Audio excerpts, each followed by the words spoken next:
Okusinziira ku tteeka erifuga eby'empuliziganya mu ggwanga erya Uganda Communications Act ery'omwaka 2013 ko n'amateeka agafuga ebiweerezebwa ku mpewo ebizindaalo ebiwanikibwa ku mirabbo oba biyite Mukalakaasa tebikkirizibwa mu Uganda kubanga tebirina mateeka galungamya nkola yaabyo. Era okumala ekiseera ekitongole ekivunanyizibwa ku by'empuliziganya mu ggwanga ki Uganda Communications Commission oba UCC kizze kibowa ebyo ebizze bisangibwa nga bikola mu bumenyi bw'amateeka. Kigambibwa nti ebizindaalo bino bibadde birekanira abantu nga bangi bibabuzaako emirembe so nga oluusi bibadde bikozesebwa okusaasaanya amawulire ag'obulimba. Emizindaalo gye njagala okutendereza gikola omulimu omulungi era egyo tewali agikwatako gy'emizindaalo egyaffe egy'abakazini bange bakizibwe bange Abayisiraamu kubanga girina SOP ennambulukufu.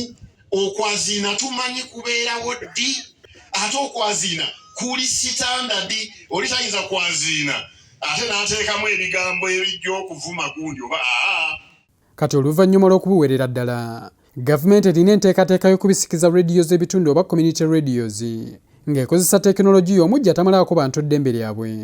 Enteekateeka eno okusinziira ku Akulira ekitongole kya UCC William Nyombi Thembo egenda kutandikira mu disitulikiti y'Ekiboga oluvannyuma eryoke ebune ebitundu by'eggwanga ebirala.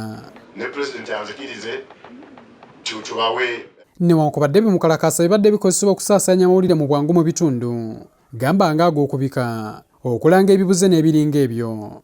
UCC egamba nti kigenda kusigala bwe kityo wabula mu ngeri ennongooseemu eterina gwenyigiriza. Eby'empuliziganya kuva mu buwangwa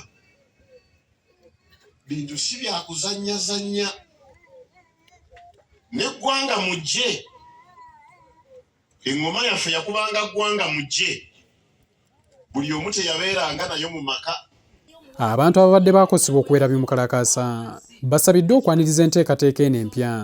Oyinza okuba okaabira kamyu ale n'enkuwa ente ng'oli ku kamyu tebananga akamyu kange nenatya solution gyendeta nkuwa nti. Okusinziira ku nteekateeka eno buli muntu anayagala okuddukanya rediyo ekika kino ajja kuteekayo okusaba kweri ekitongole kya UCC ng'ayitira mu ofiisi ya RDC era bonna bajja kusomesebwa oluvannyuma basasulire layisisi okuva mu UCC bakkiriza okukola.